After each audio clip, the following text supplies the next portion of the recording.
সোনার বাংলা 24/7-এ আপনাদের সকলকে স্বাগত জানাই। টার্গেট আমি ও অভিষেক। বালুরঘাটের সভা থেকে প্রাণ সংশয়ের আশঙ্কা প্রকাশ মমতার। বোমাটোমা ফাটানোর কথা বলছে আমি অভিষেক দুজনেই টার্গেট।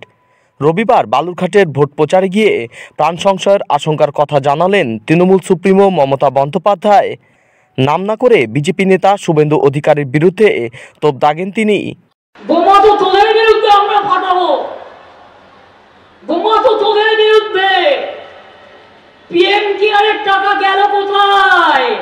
গদ্দার জবাব দাও, বিজেপি জবাব দাও। টাকা বাঁচাতে তৃণমূলের সব খেয়ে দে এখন বিজেপিতে গেছিস।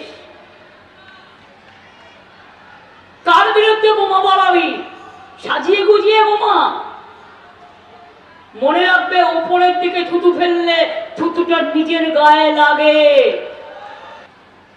জিজ্ঞেস করুন হরিদাসা গদ্দার, তুমি কি ছিলে আর আজ কি হয়েছ?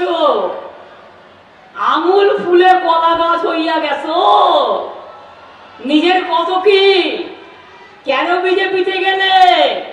টাকা বাঁচাতে, নিজেকে বাঁচাতে, পরিবার বাঁচাতে।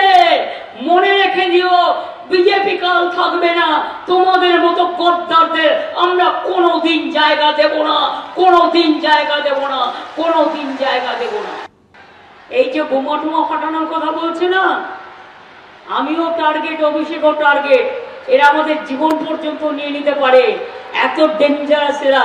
তাই মনে রাখবেন, নিজেদের নিরাপত্তা নিয়ে আমরা কখনো ভাবি না, আমরা মানুষের নিরাপত্তা নিয়ে ভাবি। এইসব চালাকি, নানা রকম চক্রান্ত যেমন পুলমায় করেছিল, এইগুলো হচ্ছে চক্রান্ত। এই চক্রান্ত ভেঙে দেবই।